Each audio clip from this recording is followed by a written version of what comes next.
Baik, semuanya. Bismillahirrahmanirrahim. Assalamualaikum warahmatullahi wabarakatuh. Waalaikumsalam warahmatullahi wabarakatuh. Baik, rekan-rekan mahasiswa-mahasiswa sekalian, pertama-tama marilah kita panjatkan puji dan syukur kehadirat Allah Subhanahu wa taala. Alhamdulillah pada kesempatan hari ini kita bisa bertemu kembali ya di channel perkuliahan kita, dan tanpa terasa alhamdulillah di minggu ini kita sudah masuk pertemuan kedua ya. Nah, di minggu kedua ini, rekan-rekan mahasiswa sekalian, kita akan sharing terkait materi yang sangat menarik, yaitu berkenaan dengan sistem komputer dan perkembangannya. Ya. Di pertemuan kemarin, perdana, kita sudah bahas terkait pengantar informatika. Kita mengenal berkenaan beberapa unsur IT dan lain-lain. Nah, hari ini kita akan bahas fokus di item untuk sistem komputer dan perkembangannya.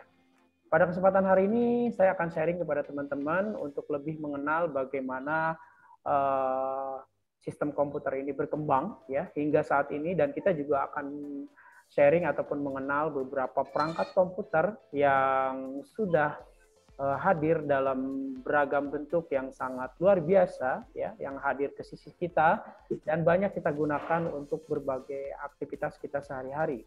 Sehingga dengan adanya perangkat komputer yang kita gunakan ini, tentunya kita juga merasa terbantu dan berbagai aktivitas yang kita lakukan ini bisa kita kerjakan dengan lebih maksimal.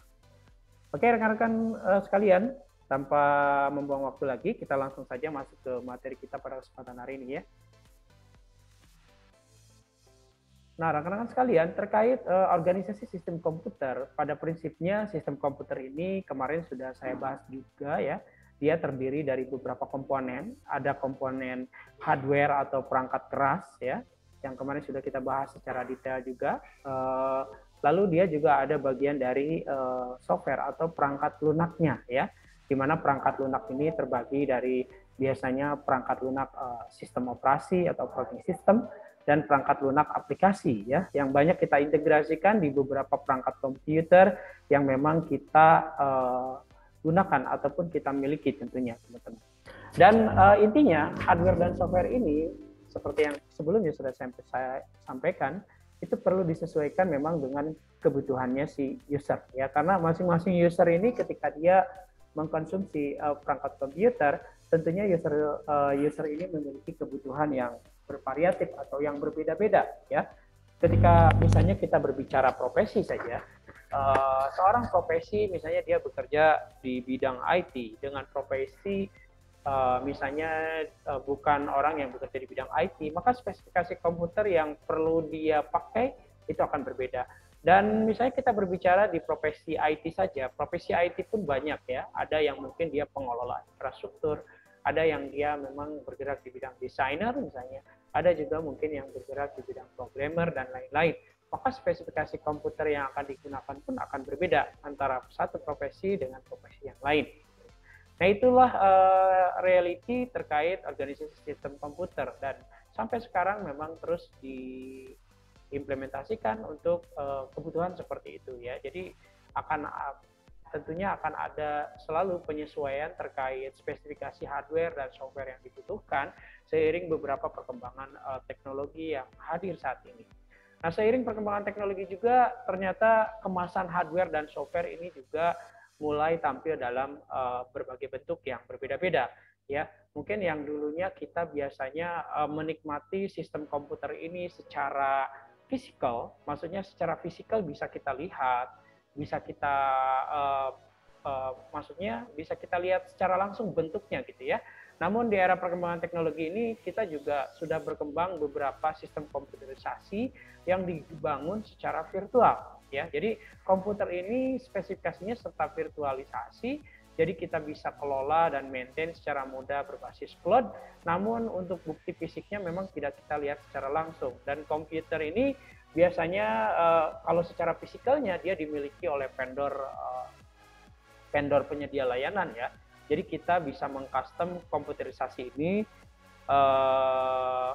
secara virtualisasi saja ya. Kurang lebih seperti itu. Nah, nanti seiring pembahasan beberapa materi yang kita bahas di beberapa pertemuan, teman-teman juga nanti akan saya kenalkan bagaimana sistem teknologi komputer berbasis virtualisasi, ya.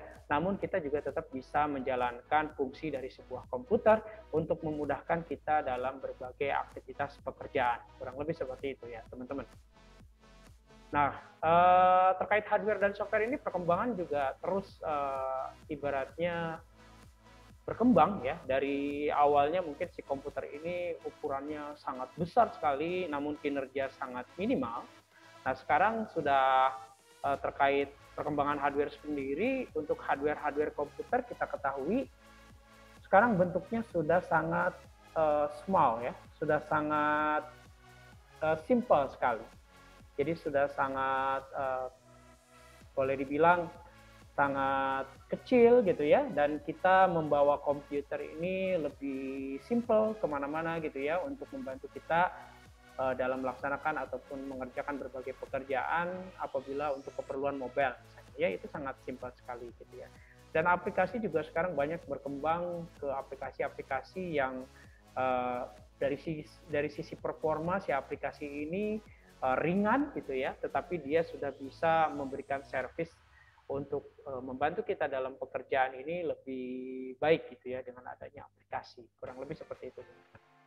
Nah, itu kurang lebih ya review sebelum kita masuk lebih dalam terkait pembahasan pertemuan kita pada kesempatan hari ini untuk sinkronisasi terkait pertemuan yang sebelumnya sudah kita bahas berkenaan dengan sistem komputer. Nah, rekan-rekan sekalian, terkait perkembangan komputer ini, saya yakin teman-teman sih sebenarnya sudah sering sekali ya belajar terkait sejarah perkembangan komputer ini. Karena biasanya materi-materi ini juga sering diberikan ketika teman-teman belajar di jenjang mungkin SMP, ya, SMA ataupun SMK, teman-teman dari berbagai jurusan apapun pasti belajar terkait komputer ya. Karena ada mata pelajaran yang mungkin teman-teman dapatkan terkait komputer ini, dan pasti teman-teman sudah sering mendengar beberapa perkembangan dari ataupun sejarah perkembangan dari komputer. Nah, intinya memang komputer ini berkembang menjadi beberapa generasi ya. Kita ketahui dulu di generasi pertama komputer ini ukurannya sangat besar sekali ya, bisa seukuran apa ya, boleh dibilang rumah ya, rumah yang cukup besar. Di situ banyak sekali perangkat-perangkat elektronik yang diintegrasikan sehingga menjadi sebuah komputer. Namun pada generasi pertama ini boleh dibilang ini sangat memakan space yang sangat besar sekali ya, dan ini juga tentunya memerlukan sumber daya yang sangat besar karena banyak sekali perangkat-perangkat support komputer ini yang perlu diaktifkan gitu, dan ukurannya sangat besar. Secara otomatis kita bisa pikirkan kebutuhan sumber dayanya pun sangat besar sekali gitu ya. Namun dari sisi kinerja memang sangat minimal sekali ya, dan komputer saat itu juga sudah ukuran besar, namun si komputer ini juga mungkin belum diintegrasikan dengan sistem ventilasi pendingin yang baik gitu ya, sehingga sangat komputer pada saat itu cepat panas dan beresiko mudah terbakar gitu ya. Dan teknologi komputer pada saat itu memang masih menggunakan tabung hampa sebagai alat berproses dan penyimpan data ya. Dan istilahnya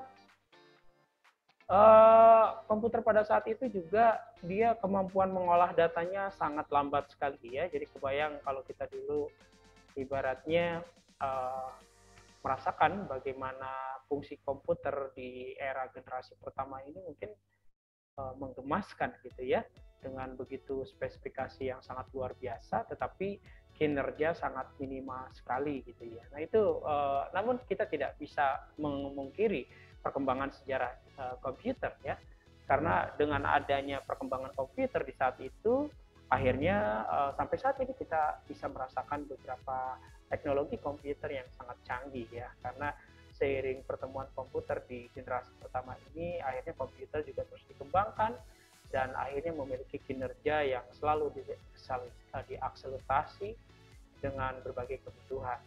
Nah, ini beberapa jenis komputer di generasi pertama itu ada namanya ENIAC ya, Edge dan lain-lain, itu beberapa. dari sisi bentuk dan gambar teman-teman bisa lihat secara langsung di slide ya. Nah, berikutnya di generasi kedua, komputer ini memiliki atau sudah mengalami perkembangan yang cukup signifikan ya. Dari sisi case, mungkin tampilan gitu ya, dan dari sisi size ukuran juga sudah lebih simple. Yang tadinya mungkin sebesar rumah, dia sudah berbentuk seperti space ruang kamar, tapi masih cukup besar tentunya ya, karena komputer ini masih memakan space yang cukup lumayan juga di generasi kedua ini. Namun pada saat ini sudah ibaratnya terjadi sebuah perkembangan yang cukup relevan ya terkait generasi komputer ini, di mana ukurannya itu sudah lebih mengecil gitu ya, dan pada era ini juga sudah dikenal di generasi kedua ini bagaimana si komputer, kalau kemarin kan di generasi pertama itu tadi saya sebutkan dia hanya mengolah data, kerjaan-kerjaan standar dari komputer lah ya. Nah, di generasi kedua ini sudah dikenal aplikasi ya, ibaratnya yang sekarang berkembang ke arah pemrograman, jadi maksudnya ya. Jadi di generasi kedua ini komputer sudah bisa menjalankan atau menggunakan bahasa tingkat tinggi atau bahasa pemrograman ya, pada saat itu sejenis Fortran dan COBOL, untuk membuat sebuah logik sehingga si komputer ini bisa diinstruksikan beberapa perintah-perintah pemrograman pada saat itu ya, sehingga itu sebagai titik awal berkembangnya aplikasi-aplikasi pemrograman yang kita bisa rasakan dan bisa kita pakai hingga saat ini ya. Nah, ini di generasi kedua itu sudah berkembang, komputer sudah bisa melakukan hal tersebut gitu ya. Secara otomatis si komputer ini juga bisa melakukan operasi-operasi logik, perhitungan dan lain-lain, kurang lebih seperti itu. Dan di generasi kedua ini memang teknologinya menggunakan teknologi transistor ya. Jadi kalau kita ketahui di bidang elektronika itu kan transistor itu sebagai alat-alat elektronik yang biasa digunakan ya untuk fungsi kinerja sebuah perangkat. Nah, itu diintegrasikan pada saat itu di generasi kedua, sehingga komputer ini juga akhirnya ukuran lebih simple gitu ya, hanya sebesar kamar, masih lumayan sih ya. Dan ini juga tentunya lebih menghemat sumber daya, energi yang digunakan pada saat itu. Namun kinerja sudah lebih relevan, lebih bagus di generasi sebelumnya. Nah, ini beberapa contohnya ada dari keluaran IBM ya, dan lain-lain, kurang lebih seperti itu. Itu komputer di generasi kedua. Nah, berikutnya di perkembangan selanjutnya di generasi ketiga, komputer ini sudah berbentuk lebih small lagi ya. Dia menggunakan teknologi namanya Monolithic Integrated Circuit atau MIC dan Large Scale Integration atau LSI. Ini memungkinkan untuk memiliki space memori. Kita ketahui memori ini untuk kinerja sebuah komputerisasi yang memungkinkan si komputer ini bisa bekerja lebih cepat dan lebih maksimal gitu ya, sehingga memang di generasi ketiga ini komputer sudah memiliki kinerja yang cukup lumayan di masanya ya, tentunya kalau di masa kita sih sudah tidak terpakai, namun di masanya ini sudah sangat baik sekali gitu ya. Dan ukuran fisik juga sudah sebesar meja saat itu ya. Jadi komputer sudah berbentuk seperti meja atau ukuran meja ya, meja yang sering kita gunakan gitu ya.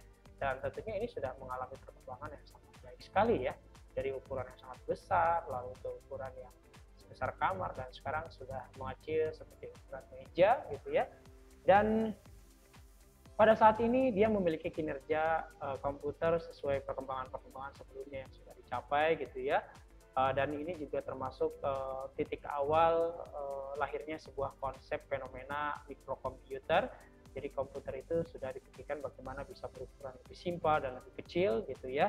Dan di generasi ketiga ini muncul sebuah konsep yang istilahnya titik awal dari sebuah network atau jaringan ya. Karena pada saat itu komputer sudah diintegrasikan dengan konsep time sharing. Meskipun untuk ini ya mengintegrasikan timing.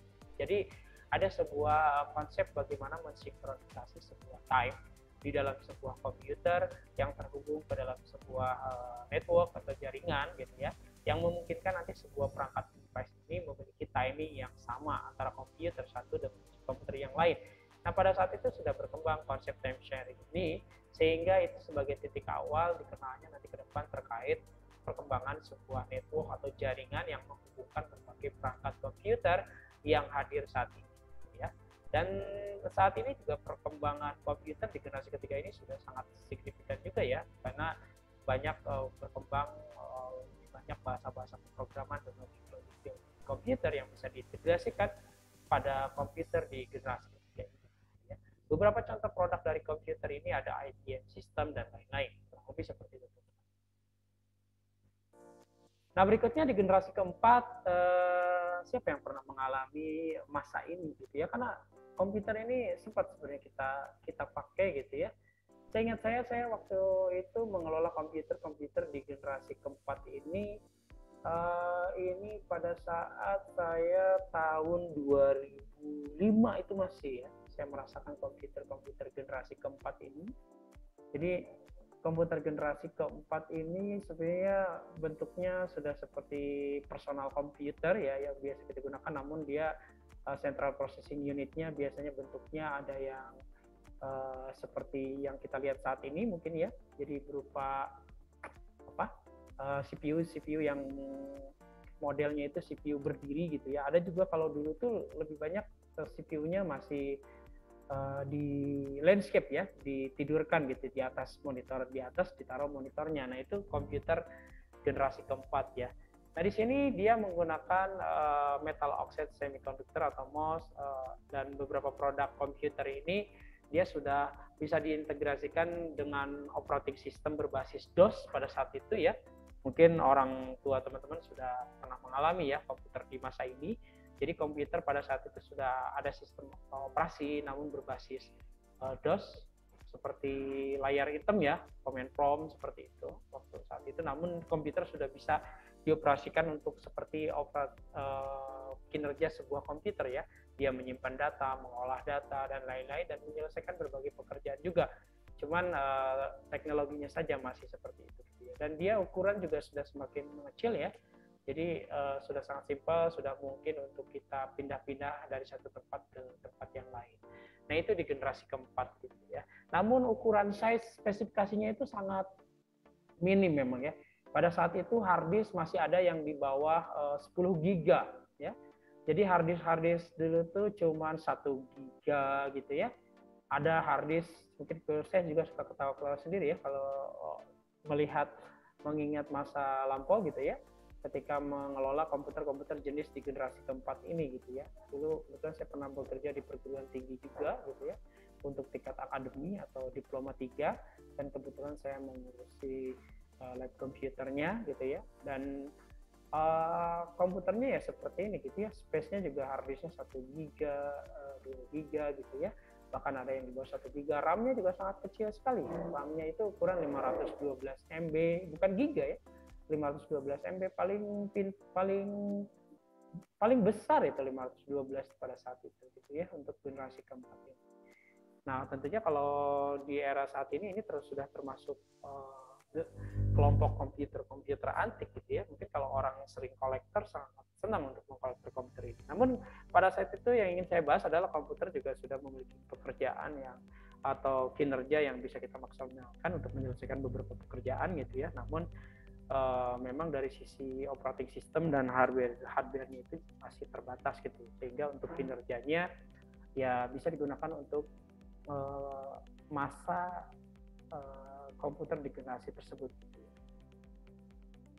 Nah, di generasi kelima ini merupakan komputer-komputer yang hadir di sisi kita saat ini ya, bentuknya sudah sangat beragam sekali ya. Dia menggunakan teknologi Very Large Scale Integration atau VLSI, dan dia juga mempunyai beberapa pemrosesan CPU ya yang berfungsi secara serentak sehingga memungkinkan si komputer ini bisa bekerja dengan lebih baik dan lebih cepat tentunya ya di generasi kelima ini. Dan ini termasuk generasi era kita ya, yang hingga saat ini terus berkembang beberapa bentuk dari komputerisasi yang bisa kita rasakan, dan mungkin bentuk-bentuknya ini banyak sekali seperti yang saya sharing pada pertemuan sebelumnya gitu ya. Dan namun di pertemuan sebelumnya saya baru lebih banyak bercerita. Nah, sekarang kita akan melihat bentuk-bentuknya seperti apa gitu ya. Kurang lebih seperti itu, dan di era perkembangan ini tentunya menunjang berbagai kebutuhan ya, karena komputer bisa berbentuk bermacam-macam ya, ada personal komputer, lalu ada notebook, laptop, tab, dan lain-lain mungkin ya. Itu sangat relevan sekali sehingga sangat menunjang kita dengan berbagai profesi, dan kinerjanya juga bisa mengerjakan berbagai pekerjaan yang cukup high ya, cukup tinggi gitu ya, cukup boleh dibilang istilahnya berat lah dan lain-lain, kurang lebih seperti itu. Ini di generasi kelima. Dan sekarang juga teknologi dari sisi prosesor dan sisi memorinya juga sangat relevan karena dia diintegrasikan dengan beberapa teknologi canggih sehingga teman-teman tinggal memilih saja. Yang penting ada teman-teman punya uh, istilahnya modal yang cukup untuk membeli spesifikasi perangkat komputer yang bagus, maka otomatis teman-teman bisa memiliki teknologi komputer yang cukup canggih untuk digunakan. Kurang lebih seperti itu. Nah, itu di generasi kelima. Nah, beberapa perkembangan tadi dari komputer ini juga akhirnya mendorong untuk bisa diintegrasikan di berbagai kebutuhan industri ya, teman-teman. Jadi beberapa perkembangan komputer tadi itu akhirnya banyak diimplementasikan untuk banyak membantu manusia ini dalam dunia industri gitu ya. Industri itu maksudnya lahan pekerjaan ya di dunia, di perusahaan-perusahaan maksudnya ya. Jadi komputer ini banyak diintegrasikan di perusahaan-perusahaan untuk mengakselerasi beberapa pekerjaan itu bisa dikerjakan dengan lebih baik. Makanya dikenal dengan istilah revolusi industri ya. Jadi revolusi industri ini sangat erat sekali dengan beberapa perkembangan teknologi yang berkembang di setiap periode ya. Maka revolusi industri ini kita kenal ada revolusi industri 1.0, di mana pada saat itu diintegrasikan dengan komputer yang berkembang saat itu ya, dengan mekanisasi peralatan produksi yang digerakkan oleh tenaga uap atau alat tenun. Jadi saat itu tadi kita bahas kan kalau tenaga uap itu di generasi pertama ya, jadi pada saat itu komputer juga sudah banyak diintegrasikan perkembangannya itu untuk dunia industri gitu atau membantu manusia dalam bekerja ya, melaksanakan berbagai pekerjaan. Dan saat itu misalnya untuk seperti alat-alat mungkin alat tenun gitu ya, ataupun alat-alat seperti boleh dibilang kalau dulu itu kan ada kayak sejenis penggilingan padi misalnya ya, atau apa-apa gitu ya, itu sering digunakan untuk berbagai kebutuhan tersebut, teknologi komputer yang berkembang gitu ya. Itu di era revolusi industri 1.0 mungkin ya. Atau teman-teman pernah nggak mengalami dulu ada penggilingan padi yang teknologinya masih pakai tenaga uap gitu ya.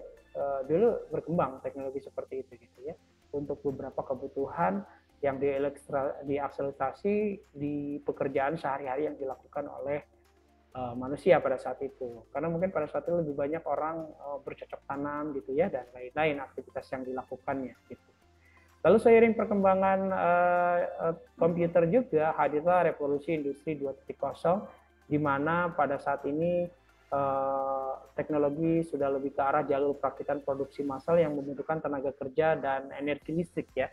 Jadi ini sudah beralih menggunakan beberapa teknologi listrik sehingga kita kenal seperti gergaji mesin mungkin ya, yang dulunya masih manual, tapi di masa ini dengan adanya listrik ada gergaji yang terintegrasi mungkin dengan menggunakan tenaga listrik. Lalu penggilingan padi juga sudah dioperasikan mungkin dengan tenaga listrik dan lain-lain gitu ya.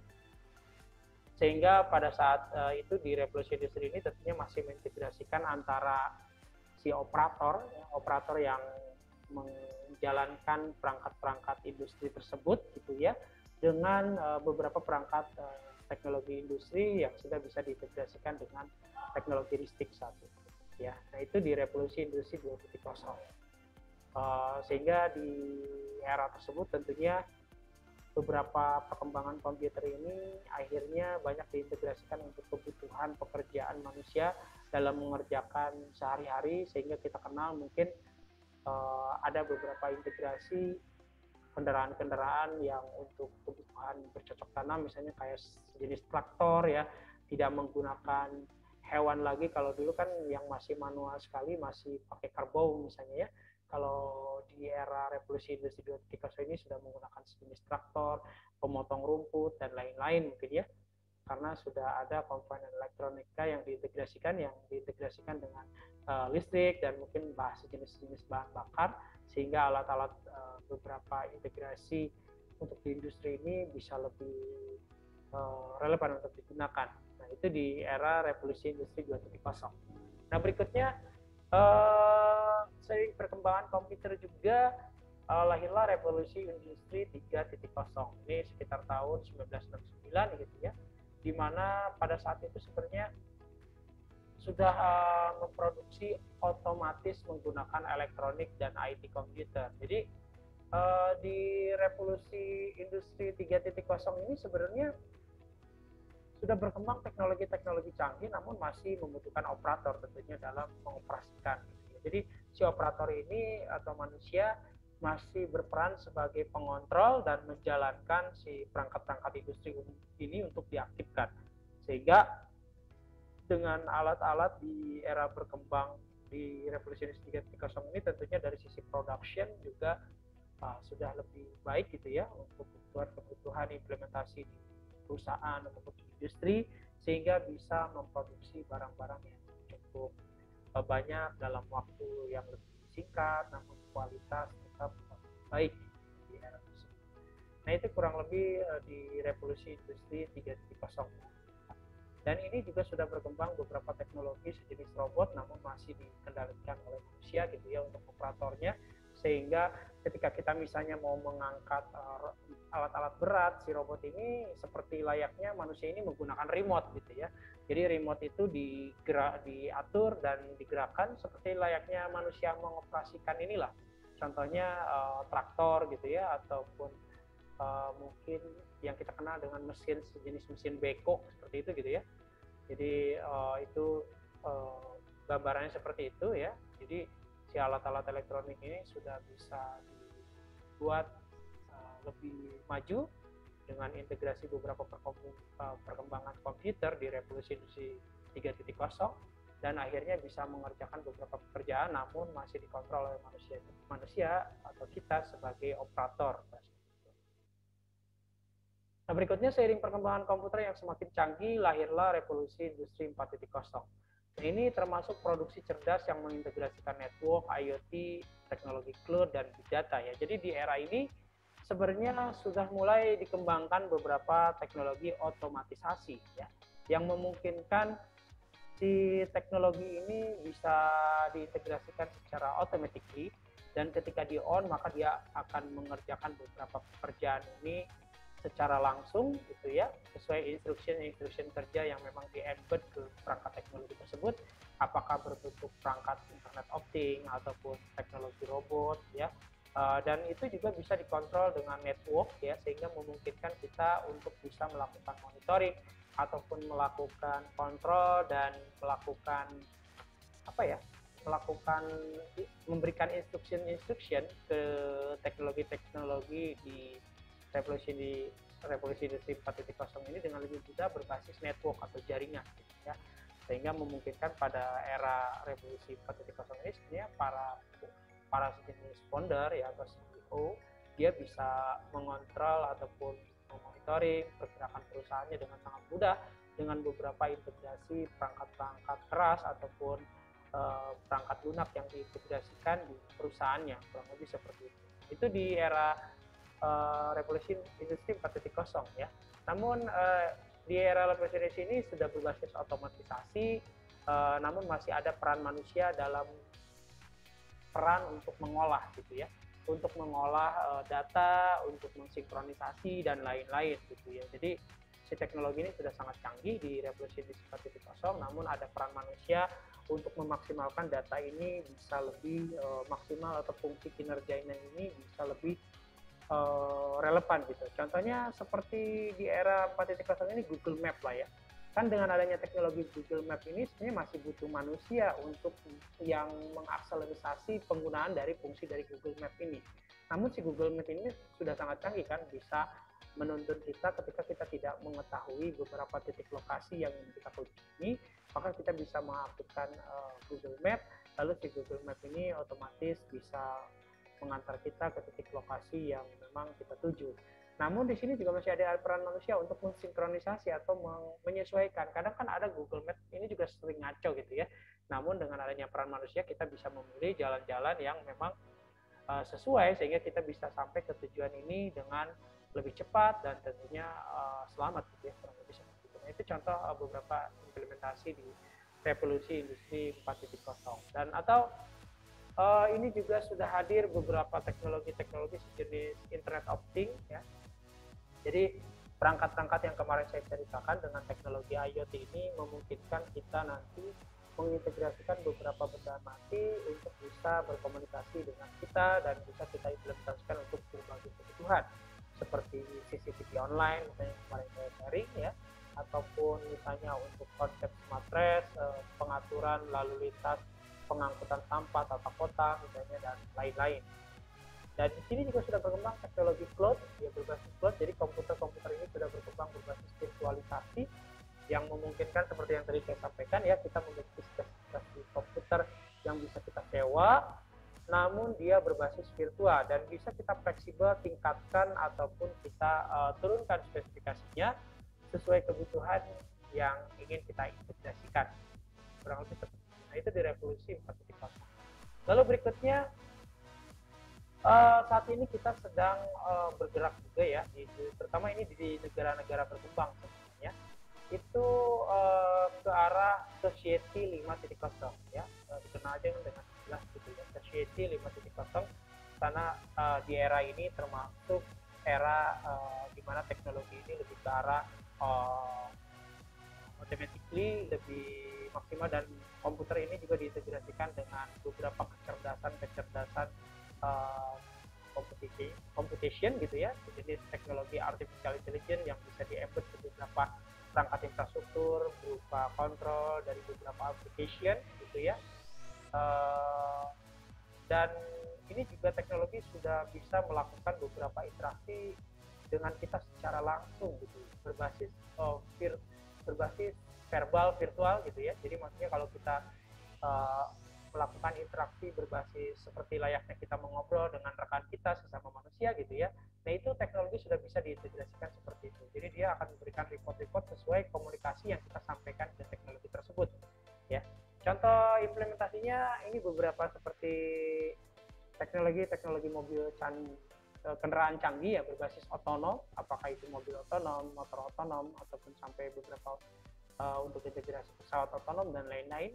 Sehingga beberapa teknologi ini kita bisa ajak berkomunikasi oleh kita, dan ketika kita mau mengaktifkan beberapa fitur kita tinggal bilang saja, misalnya ingin mengaktifkan fungsi automatic driving, maka kita bisa mengeluarkan perintah berbasis suara, otomatis perintah yang berbasis suara ini bisa memberikan respon kepada teknologi sehingga dia akan mengeksekusi perintah kita ini menjadi sebuah execution ke dalam perangkat teknologi tersebut gitu ya. Dan ini juga sudah termasuk perkembangan teknologi ke arah perkembangan teknologi yang smart ya, cerdas, sehingga si komputer ini sudah bisa menopang dirinya sendiri. Bahkan teknologi-teknologi komputer ini sudah memungkinkan si komputer ini untuk mengenal dunia luar atau dunia nyata yang memang kita tinggali gitu ya. Jadi si komputer ini bisa men-scanning beberapa ibaratnya kebutuhan yang ada di luar. Maka contoh implementasinya seperti di robot ya, sehingga si robot ini kan dia bisa melakukan belajar, learning, sehingga si robot ini bisa melayani ataupun membantu kita dalam berbagai pekerjaan. Bahkan difungsikan bisa juga secara fungsi automatically dengan maksimal gitu ya. Contoh di beberapa restoran yang di Jepang kita lihat robot ini sudah bisa melayani kita sebagai manusia ketika berkunjung ke restoran tersebut dan lain-lain. Itu beberapa perkembangan teknologi di Society 5.0. Nah, rekan-rekan, intinya ini ada beberapa perbedaan signifikan antara revolusi industri 4.0 dan 5.0 yang saat ini mungkin sedang kita di negara kita juga sedang lebih banyak bagaimana bisa mengimplementasikan teknologi perkembangan komputer ini untuk menunjang revolusi industri 4.0 gitu ya. Bahkan di negara berkembang ini sudah bergerak bagaimana untuk mengimplementasikan teknologi revolusi industri ini ke arah Society 5.0. Salah satunya di Jepang yang sudah mengumumkan ya teman-teman bisa mendapatkan informasi berupa artikel atau apa di internet secara mudah terkait implementasi Society 5.0 ini, supaya kita tidak tertinggal gitu ya. Meskipun memang untuk implementasi Society 5.0 ini di negara kita masih jauh sekali ya, belum boleh dibilang belum sampai lah ya, belum secara maksimal diintegrasikan gitu ya. Nah ini contohnya teman-teman, beberapa implementasi perbedaannya. Kalau dulu kita lihat ketika kita di Revolusi 4.0 ini kan sudah ada Google Map. Nah Google Map itu membantu kita untuk mempermudah kita berpergian kemanapun. Namun di Society 5.0 ini dia diintegrasikan dengan Artificial Intelligence dan konsep Big Data yang memungkinkan lahirlah sebuah teknologi yang namanya autonomous car ya. Jadi si autonomous car ini memungkinkan si kendaraan ini bisa mengendarai dirinya sendiri dan bisa membawa kita ke berbagai lokasi yang kita inginkan ya. Jadi kalau di teknologi revolusi sebelumnya itu masih butuh kita sebagai manusia berperan dalam menggunakan implementasi teknologi canggih tersebut. Namun di Society 5.0 ini memungkinkan si teknologi ini bisa berjalan secara automatically dan bisa kita lakukan ataupun penggunaan teknologi itu bisa lebih maksimal karena otomatis diproses secara otomatis oleh teknologi gitu ya, dengan teknologi artificial intelligence dan beberapa integrasi teknologi yang lain. Nah berikutnya misalnya di era 4.0 untuk menganalisis sebuah data, teknologi komputer itu sudah sangat canggih menampilkan beberapa view data yang diinginkan gitu ya, sehingga kita sebagai manusia tinggal mengambil data-data tersebut untuk kita olah dan kita ambil sebuah keputusan atau kesimpulan untuk mengambil sebuah berbagai kebijakan misalnya, ataupun langkah-langkah yang ingin kita ambil untuk dalam bidang manajemen misalnya dan lain-lain, ataupun dalam keputusan misalnya kebutuhan seorang dokter misalnya. Si dokter ini kan dari data-data analisis yang ditampilkan terkait beberapa reporting pemeriksaan pasien, akhirnya dia bisa melakukan tindakan yang tepat untuk menangani sebuah penanganan kepada pasien tersebut. Nah itu di teknologi Revolusi Industri 4.0. Nah, untuk teknologi Society 5.0, si teknologi komputer ini sudah mengolah sangat signifikan. Dia akan menampilkan data-data mana eksekusi yang bisa kita ambil gitu ya. Kalau di Revolusi 4.0 sebelumnya kan kadang eksekusi masih kita yang melakukan dan kita yang menganalisa.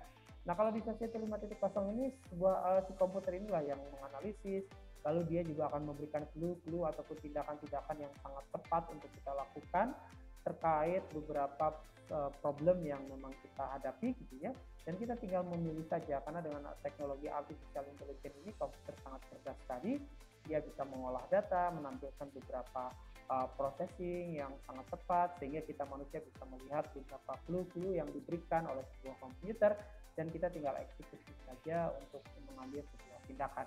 Itu perbedaannya gitu ya teman-teman. Lalu misalnya di bidang alat-alat yang membantu di bidang industri ya, kalau di Society 4.0 ini kan masih perlu manusia untuk sebagai operator untuk menghidupkan alat tersebut gitu ya, ataupun untuk mengatur alat tersebut agar kinerjanya bisa lebih maksimal dan lain-lain, itu masih dibutuhkan manusia. Nah kalau di Society 5.0 ini sudah secara otomatis ketika si perangkat ini diaktifkan maka dia akan mengerjakan beberapa instruction yang memang diembed ke dalam perangkat teknologi komputer tersebut gitu, dan dia akan mengerjakan pekerjaan tersebut selama si perangkat komputer itu hidup, maka dia akan memproduksi secara terus-menerus gitu ya, tanpa mengenal dan tanpa mengenal waktu. Tentunya dengan kualitas yang tadi saya sampaikan, barang-barang yang dihasilkan juga kualitinya lebih bagus gitu ya dan lebih baik. Bahkan mungkin antara barang yang satu dengan yang lain itu tidak ada perbedaan sama sekali dari sisi bentuk, gitu kan, presisi dan lain-lain, karena memang kalau dengan menggunakan teknologi komputer secara otomatis bisa diproduksi sebuah produk-produk dengan tingkat akurasi yang lebih baik. Nah itu perbedaan beberapa implementasi revolusi industri 4.0 dengan 5.0 ya. Di sini pasti teman-teman sudah bisa melihat beberapa perbedaannya yang tadi saya sharing kepada teman-teman. Nah itu kurang lebih seperti itu ya perbedaannya. Nah berikutnya teman-teman kita akan mengenal bahwa komputer ini dikategorikan menjadi beberapa kategori, banyak sekali ya. Jadi ada personal computer, desktop, mobile computer dan mobile device ya dan lain-lain. Nah, ini kita kenal beberapa perkembangan komputer hingga saat ini. Nah yang pertama teman-teman mungkin sudah pernah sering memakai ya, ada namanya personal computer. Nah ini memang personal komputer ini sering sekali kita gunakan ataupun mungkin kita punya di rumah-rumah gitu ya untuk membantu kita menyelesaikan berbagai pekerjaan. Bahkan di kantor-kantor juga masih banyak digunakan untuk personal komputer ini gitu ya. Nah, kalau di negara berkembang personal komputer ini sebenarnya sudah jarang digunakan. Lebih banyak mereka menggunakan komputer-komputer yang lebih simple gitu ya, tidak memakan space ruang yang sangat besar ya. Kalau di negara kita karena perkembangan saya bilang ya, perkembangan teknologi komputer juga sedang bergerak ya lebih ke arah maksimal gitu, maka teknologi ini masih ada kita temukan di negara kita dan mungkin masih banyak digunakan oleh kita ya berbagai kebutuhan. Dan personal komputer ini memang masih memakan space yang cukup lumayan, biasanya kita simpan di meja ya, lalu CPU-nya kita kondisikan di bawah meja kita dan lain-lain. Ini bentuk dari personal komputer. Nah, berikutnya personal komputer ini juga yang paling populer. Sekarang personal komputer ini sudah berbentuk lebih ke arah yang kita kenal dengan namanya PC all-in-one. Ya. Jadi kalau dulu tuh personal komputer seperti yang sebelumnya kita lihat bentuknya itu, kalau sekarang lebih cenderung bentuknya seperti ini ya teman-teman. Lebih kita kenal dengan namanya PC all-in-one, di mana di PC all-in-one ini dengan satu tampilan bentuk komputer, dia sudah terintegrasi dengan central processing unitnya di belakang komputer tersebut, sehingga tentunya lebih simpel untuk space ruang. Namun ini termasuk generasi dari personal komputer gitu ya. Dan kita juga beberapa sudah banyak menggunakan, termasuk saya pribadi juga untuk kebutuhan operasional kantor. Ini kebutuhan sudah menggunakan teknologi PC all-in-one ini gitu ya. Nah, PC all-in-one ini bentuknya seperti ini, dia hanya berupa layar monitor, lalu kita kondisikan dengan keyboard dan mouse seperti biasa. Dia tidak ada CPU Central Processing Unit seperti layaknya bentuk personal komputer yang sebelumnya saya view gitu ya. Jadi CPU-nya ini sudah terintegrasi di belakang monitornya gitu. Kurang lebih seperti itu. Nah, berikutnya seiring perkembangan lahirnya mini personal komputer ya, jadi atau mini PC lah ya. Ini bentuk dari generasi mini PC. Jadi mini PC ini dia ukurannya sangat kecil sekali ya, kurang lebih sebesar ukuran 2 kali handphone. Ya, jadi kalau teman-teman handphonenya jajarin, nah bentuk PC itu sebesar itu gitu ya. Nah, ini mini personal computer bentuknya seperti ini, dia sangat kecil sekali dan tentunya lebih menghemat ruang ya.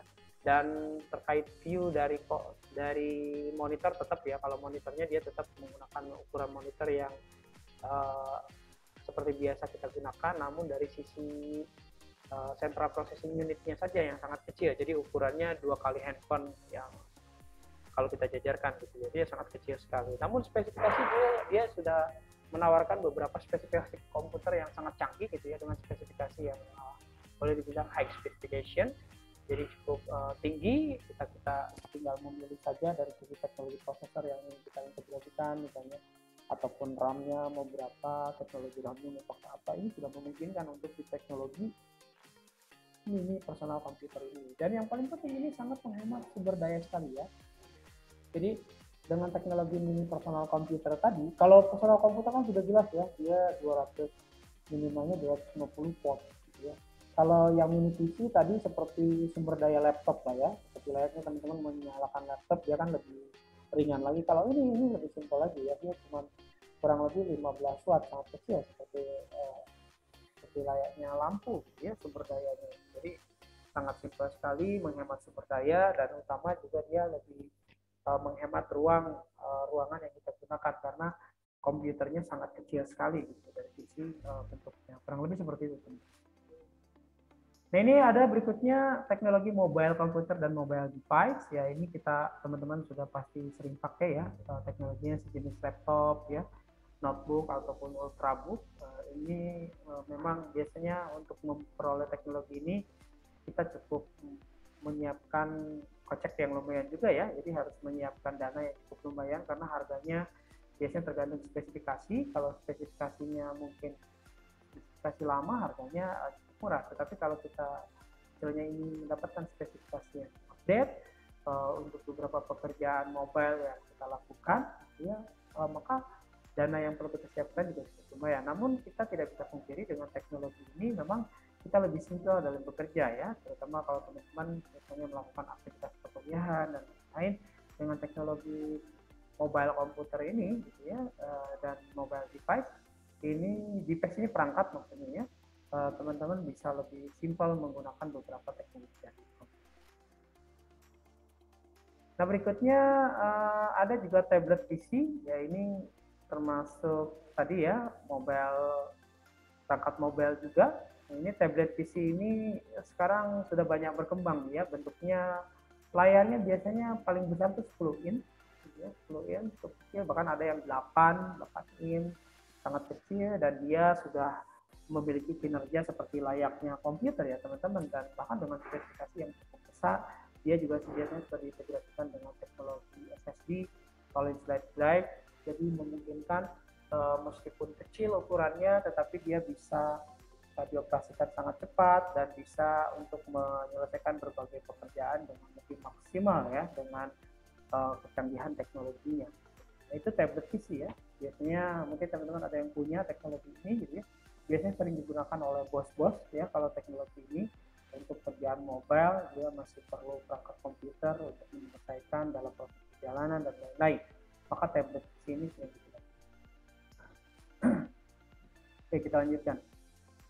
Nah ini ada juga handle komputer ya, ukurannya kecil sekali ya, seukuran genggaman tangan ya, seperti handphone lah ya, kurang lebih seperti ini. Ini handle komputer ini sangat kecil sekali.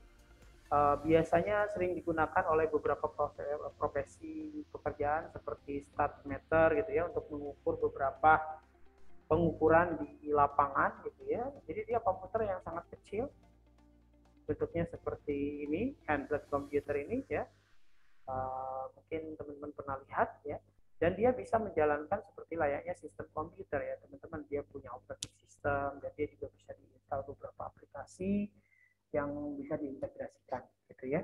Biasanya itu tadi ya, dipakai oleh beberapa pekerjaan yang membutuhkan komputer yang sangat simpel ya, untuk dia bawa mungkin ke daerah pegunungan, misalnya untuk daerah pelosok dan lain-lain gitu ya. Jadi sangat simpel sekali menggunakan handheld computer ini. Kurang lebih seperti itu. Nah berikutnya ada juga mungkin seperti ini ya teman-teman, personal digital assistant atau PDA. Nah ini PDA ini sebenarnya satu teknologi komputer yang memungkinkan kita merecord beberapa manajemen agenda yang memang ingin kita kerjakan. Jadi PDA ini sangat cocok sekali bagi seorang misalnya pekerjaan sekretaris gitu ya, ataupun manajer yang lebih banyak agenda yang perlu dikerjakan. Maka dengan teknologi PDA ini sangat mensupport, karena teknologi PDA ini sudah diintegrasikan dengan beberapa fitur kalender yang bisa kita mapping untuk beberapa agenda yang akan kita lakukan ya ke depan. Lalu dia juga ada beberapa untuk mensupport seperti address book ya, calculator, dan beberapa fitur-fitur kerja untuk sifatnya ya manajemen kerja lah ya. Dia sangat mensupport sekali PDA ini. Jadi kalau misalnya teman-teman memang pekerjaannya ke arah situ, bisa menggunakan teknologi komputer sejenis PDA ini atau personal digital assistant. Nah ini berikutnya ada smartphone. Nah kalau smartphone teman-teman saya yakin itu sudah punya ya, karena ini termasuk generasi komputer juga. Jadi smartphone ini sekarang ukurannya sudah sangat simpel namun semakin canggih. Kita ketahui ya, media internal storage-nya semakin besar, RAM-nya juga semakin besar. Lalu dia juga memungkinkan untuk bisa menampung banyak sekali aplikasi saat ini. Jadi kalau teman-teman misalnya mengupgrade teknologi smartphone-nya saat ini, pasti bisa melakukan banyak aktivitas yang menarik dengan smartphone-nya gitu ya. Karena intinya smartphone itu dirancang seperti itu ya, yang memungkinkan kita ini bisa lebih simpel dan bisa lebih mudah dibawa kemana-mana gitu. Dengan satu genggaman tangan kita bisa melakukan banyak hal dengan teknologi smartphone ini. Smartphone ini juga sudah dilengkapi dengan beberapa fitur yang hampir sama dengan PDA. Gitu ya. Jadi kalau di era saat ini dengan memiliki smartphone, sebenarnya teman-teman sudah include dengan PDA. Jadi tidak usah membeli PDA juga dengan memiliki teknologi smartphone ini, otomatis kita juga sebenarnya sudah bisa memanajemen beberapa agenda pekerjaan yang akan kita lakukan ke depan. Gitu ya. Dengan smartphone ini juga memungkinkan kita bisa men-setting alarm di tanggal-tanggal tertentu untuk mengingatkan kita terkait misalnya pekerjaan yang akan kita lakukan di tanggal-tanggal tertentu, ataupun misalnya beberapa aktualisasi yang lain. Ya, itu sudah memungkinkan dengan konsep teknologi smartphone. Nah ini teman-teman, teknologi komputer juga sudah hadir untuk beberapa kebutuhan hiburan, ya. Sejenis game konsol, ya ini perangkat komputer modern yang dirancang untuk permainan.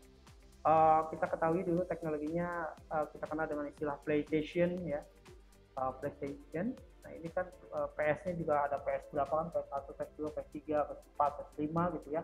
Sampai lahirlah sebuah teknologi yang namanya virtual reality atau VR dan augmented reality atau AR, ya.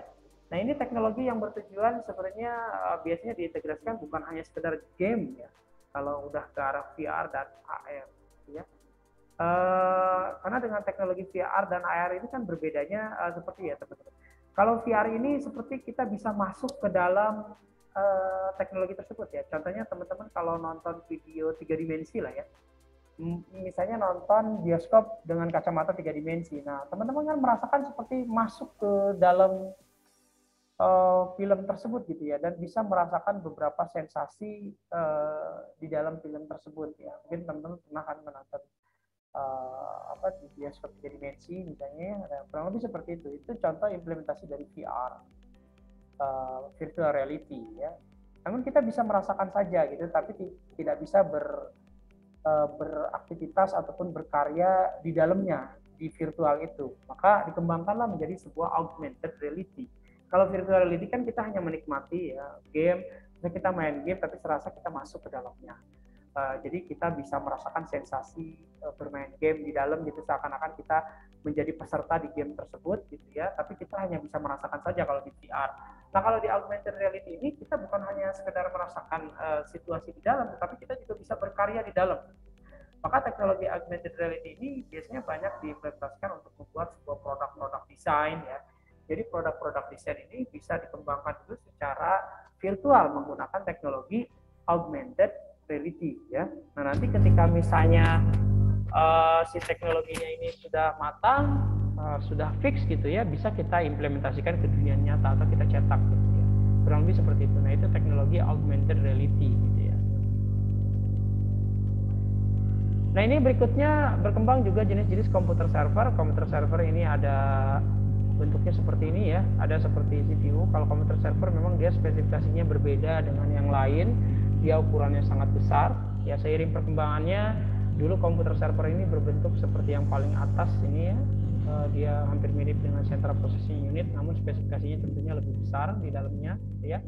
Lalu berkembang untuk komputer-komputer mainframe. Nah ini bentuknya komputer mainframe ini seperti komputer-komputer berbentuk Ragmon ya. Ragmon itu seperti ya komputer-komputer yang bisa ditarik gitu ya, bentuknya seperti ini.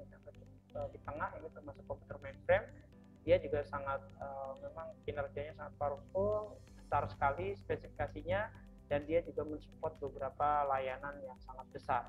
Lalu berkembang juga sampai saat ini yaitu superkomputer. Superkomputer ini merupakan teknologi komputer server yang bisa mensupport pekerjaan yang sangat cepat sekali karena dia sudah diintegrasikan dengan sejenis teknologi SSD, lalu dia juga diintegrasikan dengan teknologi network dengan fiber optik dan lain-lain. Jadi sangat powerful ya, dengan sangat luar biasa sekali untuk memberikan service-service terkait berbagai layanan, apakah berbasis aplikasi ataupun infrastruktur.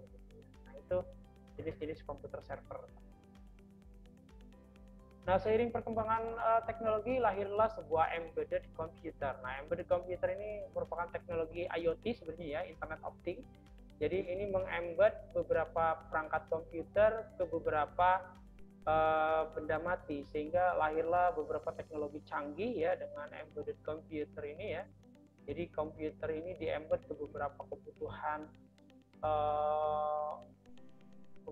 perangkat sehingga dia bisa memberikan servis-servis yang luar biasa gitu ya, dan memberikan layanan-layanan seperti yang teman-teman lihat di slide ya.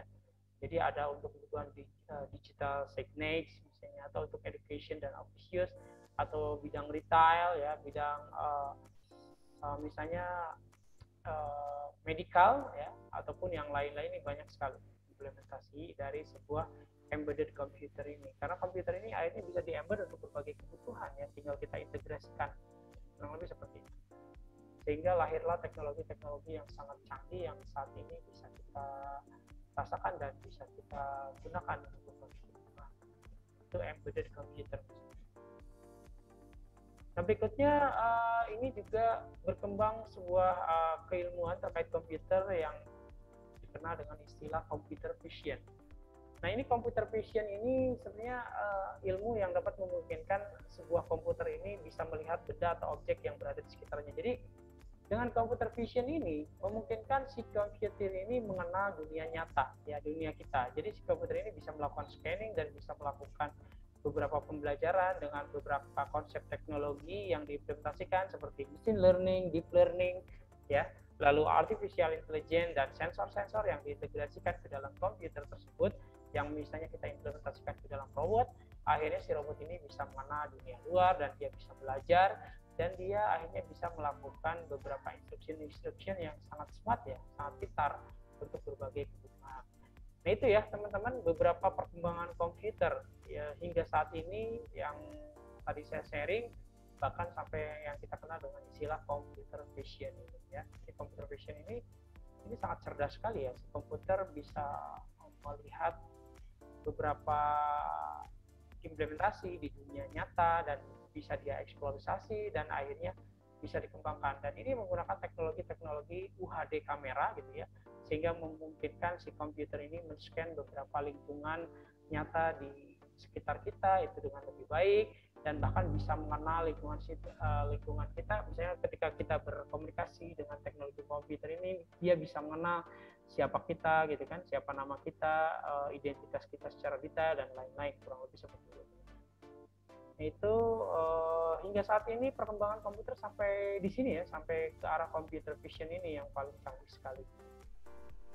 Oke, teman-teman, mungkin itu ya sharing kita pada kesempatan hari ini terkait materi sistem komputer dan perkembangan.